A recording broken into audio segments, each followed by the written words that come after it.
Sure. Cool. Hey, what are you doing? Familiar faces, some of the investigators, some new faces, right? Welcome, guys. My name is Aaron G. Thompson. I'm from ghostcrier.com. More in the Midwest, East Coast may know me. I do some things on the West Coast. I have an Amazon Prime TV show called Breaking Frequencies. That basically challenges the science of in this wonderful taboo world we live, right? So yeah, just trying to break new ground there. Questions to the end, Matt. Jeez. I said questions to the end. Paranormal that you found. Great question. What Matt asked was the best evidence in the paranormal that I found. Real quick here, because I got a pretty good mind-blowing alternative way to think about afterlife in a moment. But great question. It would have to be, it was back in, I've been doing this since 1999, so back in 2003, I was with two other folks. We went to a cemetery, and I had my 35 millimeter camera, clicking, shooting away, had a notepad, that was my equipment, guys. Analog recorder, I believe, too. But we had a psychic. I didn't really believe in that mojo or that magic. So I'm like, I guess I do weird stuff, not ghosts, right? So why not go with a buddy of mine who says he's a psychic feeler?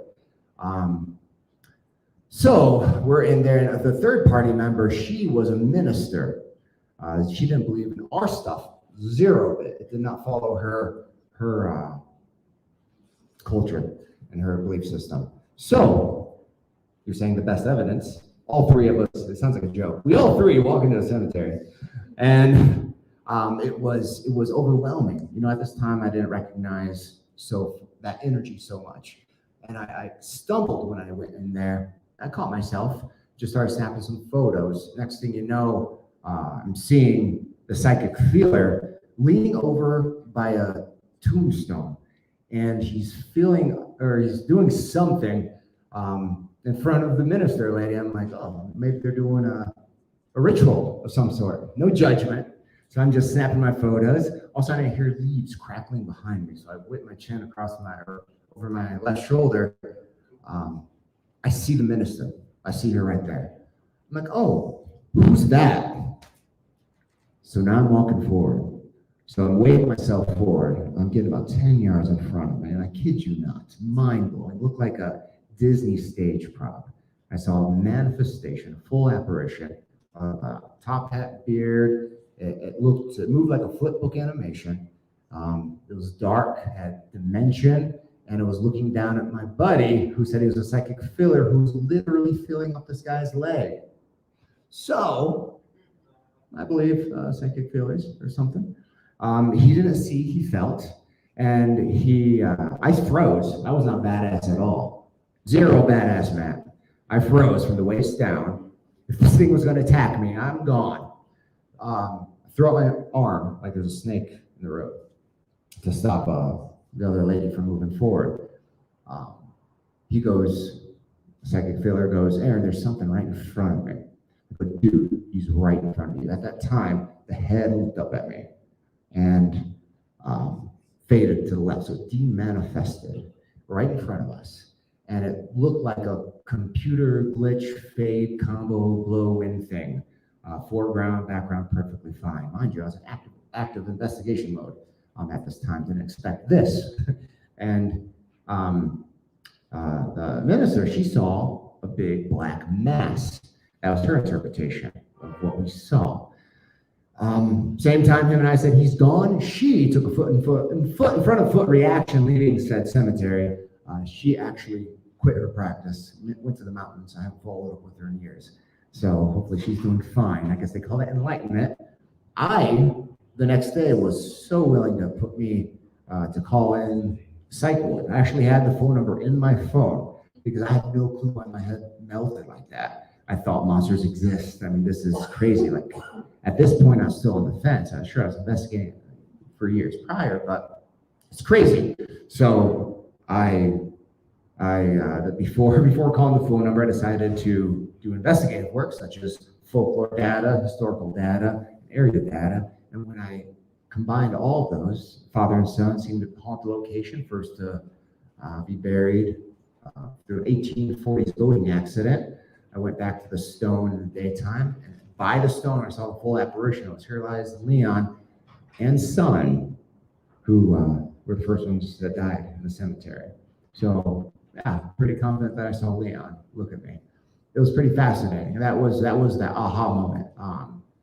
So that was good for me, because even at that point, I was thinking about walking out of the field. It was too difficult, too many sensitivities in this field. I mean, you're dealing with religious scenarios, you're dealing with personal experiences, science, naysayers, skeptics. I mean, you're dealing with a whole plethora of different individuals. So with me coming into this was very personal. And what was I going to do? How was I going to convince, the world? Well, the next 10 years, I completely was doing my research wrong, because I was looking for density. And there was a key component to what I witnessed that day that I saw the said experience. It was all three of us witnessed the same scenario. By the way, psychology calls that mass hallucination, the rarest form, and I swear it was a mass hallucination. No episode prior or after. The interesting thing was, one felt it, the other saw an image of a black mass, and I saw an actual individual. We all saw three different things. That wouldn't indicate density. That wouldn't indicate a spark, because we would have all seen the same thing. We could have been in our own echo, our own hemisphere, in a sense, where we witnessed what we thought, and I feel it's more consciousness based. And it leads me to consciousness. And the study that I'm coining, that I'm moving forward with and challenging the field, is echo-cosmical ether mechanics. It's a study of how ghosts. If we think about the characteristics, what we look for, mind you, and I told some folks earlier in breakfast, we're in the alpha spectrum of radiation, alpha, beta, gamma. Everything has those waves around us. If we talk quantum, let's go alternatively to quantum. If we go quantum mechanics, it's also quantum theory. It's a fun place where we can skip and make all sorts of wonderful ideas. And some of them are really, really good. What I like about ether mechanics, there's some tangible experiments, some repeatable stuff. And luckily, with one of my talks and communication, I've gotten in contact with leading scientists of free electricity, and I actually collaborate with them. And I'm going to be collaborating with them on alternative experiments, because I'm the only ghost hunter. I'll tell you, ghosts and spirits do not exist, guys. Kid you not. I know. Let that sink in for a second. I'll explain. Don't walk out. We're going to come to it. Okay. So from my research, from my data, ghost and spirit, it's out there, but it tends to be a biological reaction of the consciousness separating from the vessel upon expiration, leaving an echo or a clone of you it once was. Think of a smart photo with AI capabilities. It's pure emotion. Why did I come to this recognition? Because we don't take our limbs with us, do we? Do we take our heart when we die? No, we don't. Why would we think we take our lobes that control biological chemical reactions of our emotions?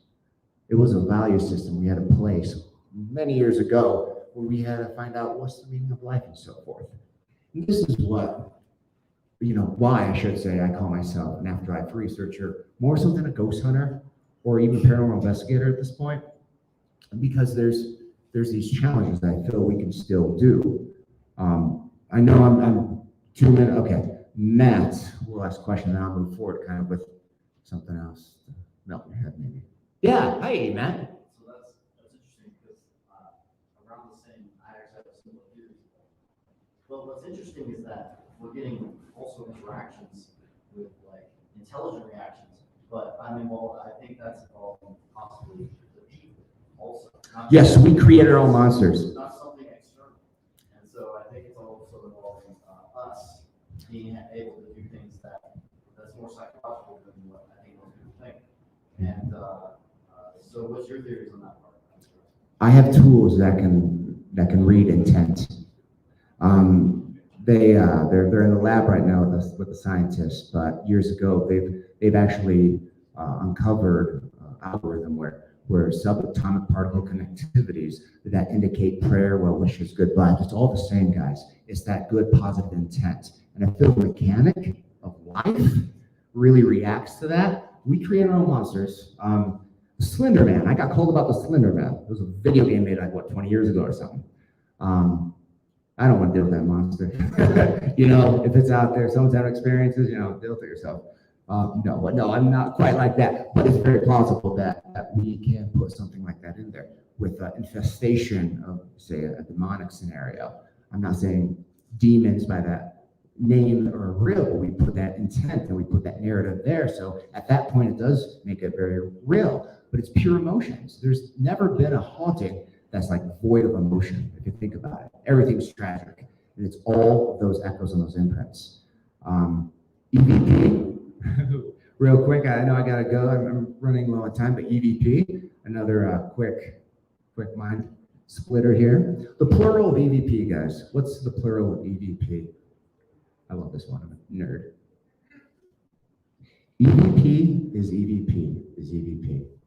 Phenomena does not have an S on the end of it, and we're not talking about the Beatles phenomenons. I love that one. Remember that, guys. All right, guys, I'm Aaron G. Thompson. Look me up online, Ghost Crier, Breaking Frequencies.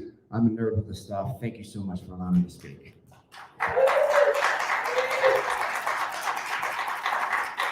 Thanks, guys. Oh, wait, I gotta take a selfie. Hold on. Right? We'll take a selfie this side. You take a selfie this side now. All right, guys, we'll see you all in like an hour.